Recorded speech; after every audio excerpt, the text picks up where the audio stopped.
I'm going to bring Frank over at the end, so we'll have a little bit of fun. Yeah, as long as you don't ask a dumb question today. No. You can't ask him a dumb question either. There's no dumb questions allowed. This is just a trade-off. Yeah, you just sit there, hit pause, and stop and play. All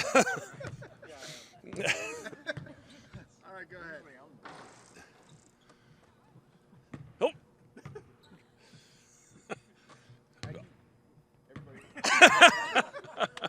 You paused for a second. You said on Saturday that you guys were running on empty and Marquette was not a fun team to play on empty.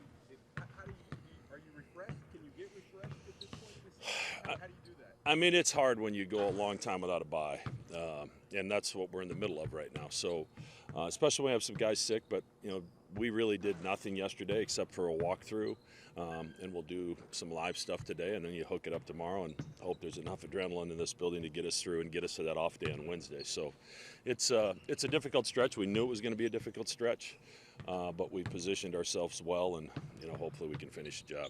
That's 9 in a row. Go by in the middle of that, some really tough games. How does that speak to just how well your guys are clicking right now?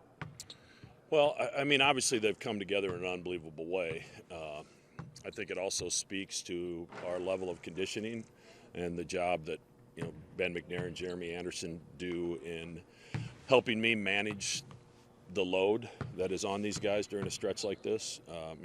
What Jeremy tells me is basically gospel in terms of how long and how much to make sure we're ready for the game, and he has the science to back that up. So we've pretty much lived by that, and it's been really important to us to get through this stretch. You might have talked about it from kind of his perspective. What does it take him to get to this point where he's capable of taking over a game like he did in that market?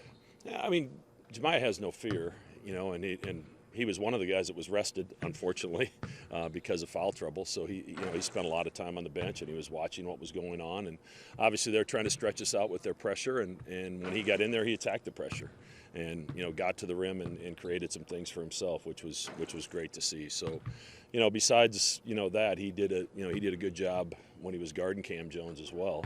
Obviously, we were a little bit lost without him on the floor from a defensive perspective. Mac, is there anything you can attribute to the success that you guys have had against UConn? We've won a lot of close games, most except for that one last year, and well, actually both of them last year. They beat us bad at their place. We got them pretty good here, but the rest of them have been, just in the mud, physical, closely contested games, and we've come out on the right end of those, and sometimes it's a little bit of luck, and you need the ball to bounce your way. But most of the games we've played have been very, very competitive, and we've just been fortunate to win some close games. Obviously, the personnel changes from the last time you played them. How do you guys approach that?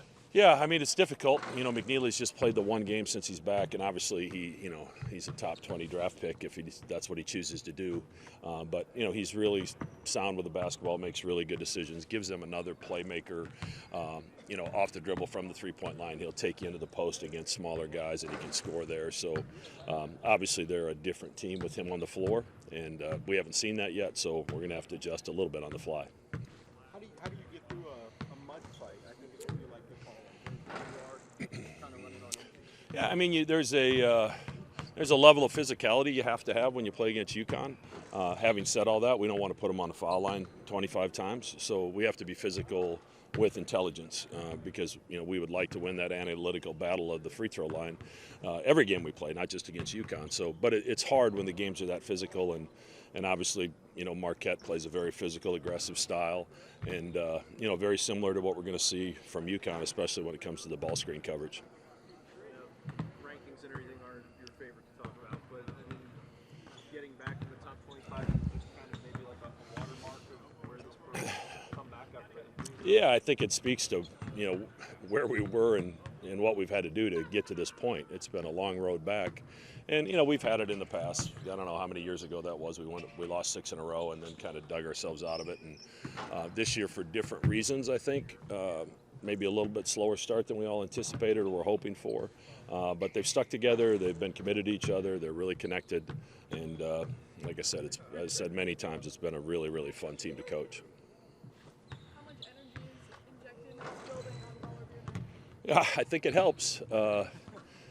guys are, usually everybody's pretty much ready to go when the opening tip goes up in the air. So it's always fun, and we've been doing it a long time, and it's a way for us to thank our fans. Our fans have been incredible for us. And Shaka spoke to it the other night after the game. I saw some brief comments that he made about the connection that our crowd has with our team, and that's what makes this community special and this place such a hard place to play. Is there a more entertaining combination than Dollar Beer, Red Panda, and Dan Hurley? That's a pretty good combo.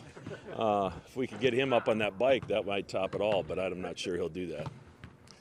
What do you think this team has learned and grown in the fact of having to flip around from how emotional Saturday was to immediately getting ready for UConn? We've been through a lot of it. I mean, you go on the road and win. I mean, that's as good a feeling as there is in sports, to go into somebody else's building and find a way to do it. And we did it twice last week. So, and you have to, recalibrate yourself pretty quickly and get back to the present and the moment and understanding, why we won those games. And a lot of it has to do with your preparation. So tomorrow's going to be no different. If we're prepared, it certainly enhances our chances to be successful. I know you guys are usually just focused on those 40 minutes of basketball. Everything else outside of that doesn't matter. But you guys kind of needed a win when you went to Stores, and now they kind of need a win to get back on track. Does that dynamic play into tomorrow at all? I mean, all these games are huge this time of year. You're jostling for seeding in the Big East tournament, NCAA tournament, all that stuff. Everything's important when you play a quality opponent. So you don't really need any extra motivation. You have to hook it up, and you have to be ready, and you have to hope you put your best foot forward. Anything else? Let me bring him over here. Frank. Frank.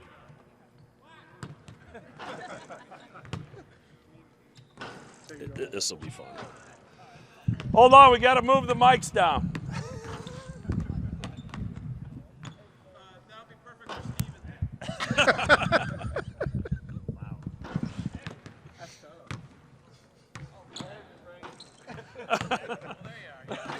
I don't need to be warmed up to talk to the media. I'm just getting warmed up. This is my guy, Mac. What do you guys need? This is my good friend, and I just thought you'd talk a little bit about the UConn game tomorrow night. You're setting me up for Dan Hurley to get some of that going. I was going to go. Where should I go? Stephen A. Smith. I'm ready to see what's about to happen here. Coach Mac getting the players ready. This is what it's about. Charles Barkley wouldn't know any of the names.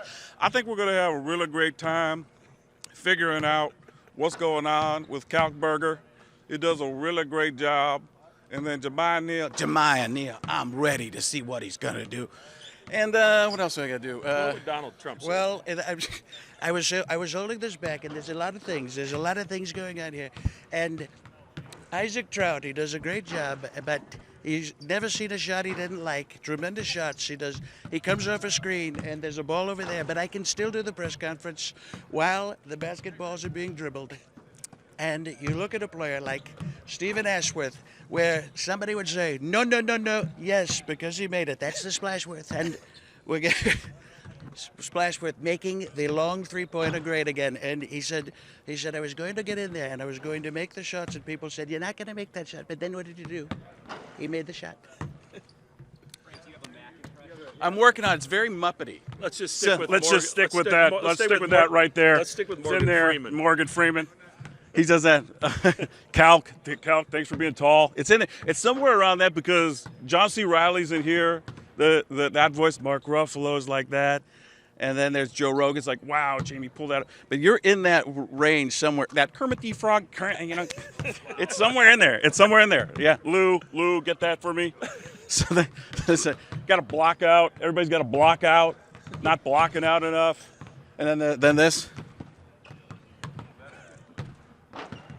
There's a lot of this.